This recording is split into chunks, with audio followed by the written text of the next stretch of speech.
Kung medyo pumayat na wala ng gana kumain o may konting ubo na di pinapansin.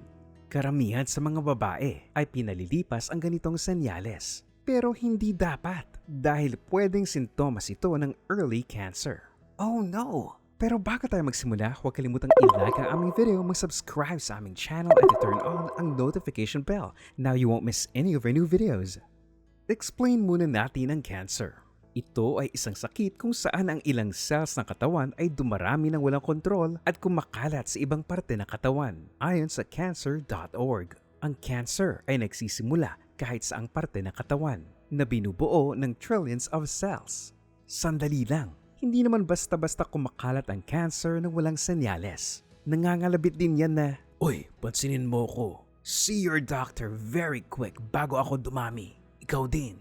So, ladies, huwag deadmahin kung number 1, walang gana kumain. Kung hindi ka naman stressed, nagda-diet o walang panlasa, ang pagkawala ng ganang kumain ay maaaring senyales ng early cancer o tumor. Kapag may tumor, ito ay naglalabas ng hormones na nakasisira ng gana, kaya ang pakiramdam ay busog. Karaniwang nararanasan ang loss of appetite kapag nagsisimula ang cancer sa ovary, baga, sikmura at lapay o pancreas. Pero hindi dapat balewalain ito dahil mas dapat i-maintain ang caloric intake at nutrients na kailangan ng katawan. So whether walang gana o parang hindi masarap ang pagkain, kumain ng tama at masustansya. Number 2, pagbabago sa bibig.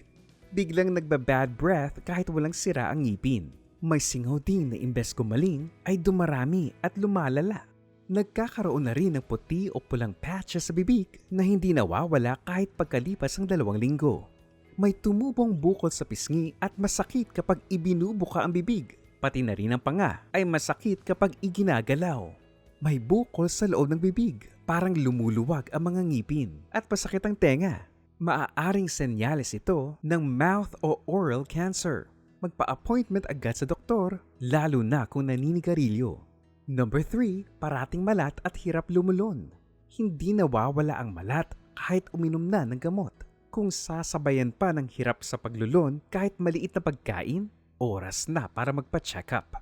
Ang problema sa paglulon ay maaaring senyales ng cancer sa lalamunan o sa tubo sa pagitan ng bibig at sikmura o esophagus. Kung masakit, nag-iiba ang boses at hirap huminga. Maaaring sintomas ito ng laryngeal cancer. Kapag ganito ang nararamdaman, magsasagawa ng test ang doctor tulad ng barium x-ray kung saan iinom ng parang chalk na fluid upang makita ng malinaw ang lalamunan.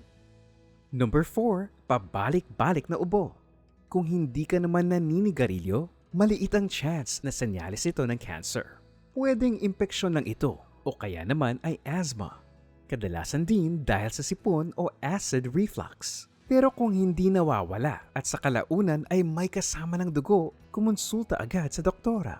Maaaring irekomenda na mag-mucus test mula sa baga o mag-chest x-ray, CT scan o MRI scan upang malaman kung may lung cancer. Number 5, pagbabago sa breast.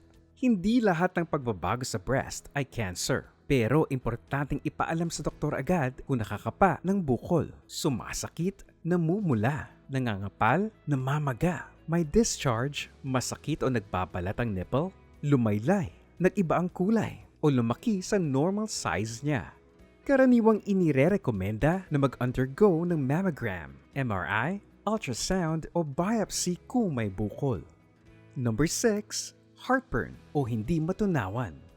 Nakararanas naman talaga tayo ng heartburn o indigestion dahil na rin sa kinakain o stress. Kaya binabago natin ang lifestyle. Pero kung matagal-tagal na rin clean living at diet conscious ka na at pabalik-balik pa rin ang heartburn sa loob ng 5 taon at sumasabay pa ang indigestion, makabubuting pa-check na. Pwede kasing senyales ito ng esophageal o stomach cancer. Number 7, parating bloated. Normal lang na makaranas ng paglaki ng tiyan paminsan-minsan, lalo na kung tumataba, bagong kain o magkakaroon ng monthly period. Pero kung wala sa nabanggit ang dahilan at bloated ka pa rin ng higit sa 2 linggo at sumasabay pa ang back pain, see your doc.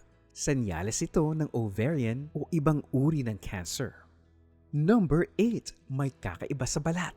Sugat na di gumagaling, nunal na nagbabago ng kulay, korte at laki, o kaya ay bukod tanging spot sa balat na kakaiba sa ibang spot sa katawan.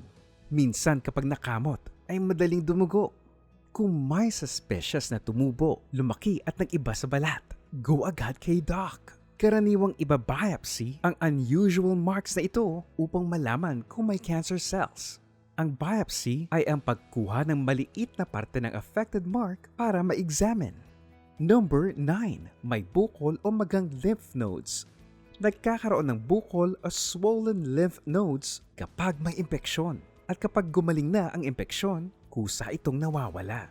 Pero maging mapanuri kung ang bukol o swollen glands ay bigla na lang lumabas ng walang dahilan, lumalaki habang tumatagal, kapag pinisil ay matigas at hindi gumagalaw, nilalagnat at pinagpapawisan sa gabi. Pagkaraan ng isang buwan ay ganito pa rin ang kalagayan, takbo agad sa espesyalista. Number 10. May dugo ang ihi. Karaniwang nararanasan ito ng kababaihan dahil sa urinary tract infection o UTI na natural na nangyayari once a year. Pero kung paulit-ulit na may dugo ang ihi, common sign ito ng cancer sa bato o bladder.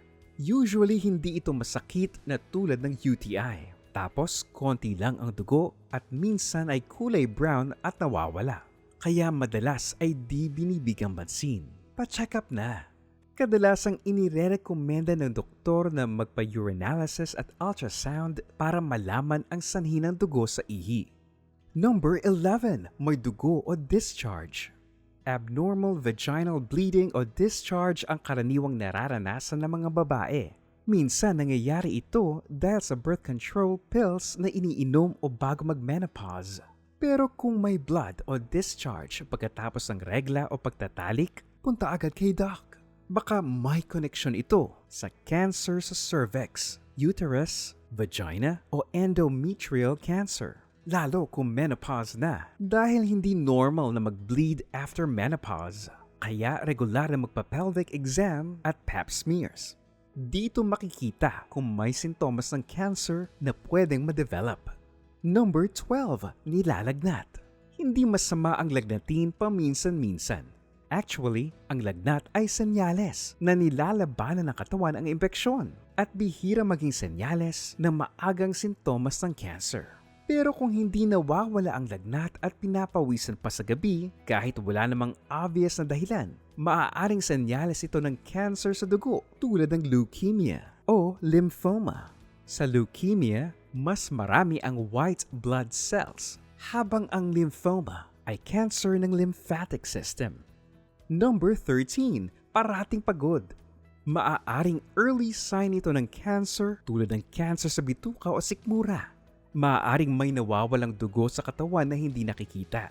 Ginagamit din kasi ng cancer ang nutrisyon na meron ng katawan upang ito ay kumalat at lumala. Dahilan upang makaramdam ng pagod. Kausapin si doc. Number 14. Pumapayat ng walang dahilan. Ang hindi maipaliwanag na pagbaba ng timbang ay kadalasang unang sintomas ng cancer sa esophagus, baga, lapay at sikmura. Minsan napagkakamalang may problema lang sa thyroid kaya pumapayat. Pero kung 10 pounds at higit pa ang ibinagsak ng katawan, posibleng senyales ito ng cancer. Tawagan agad si doktor. Good news, hindi death sentence ang cancer, lalo na kung na-detect ng maaga. Sabi nga ng World Health Organization International, ang early diagnosis ng cancer ay nakafocus sa pag-detect ng symptomatic patients habang maaga upang magkaroon ng best chance sa matagumpay na gamutan. Kaya kung may kakaibang nararamdaman o kahit wala, ugaliing magpa-check up sa doktor. It can save lives. Sino sa inyo ang nasa sistema na ang magpa-doktor agad at the first sign of illness? Tell us in the comments section below. Don't forget to hit the like button, share this video with your friends, and subscribe to Clever You.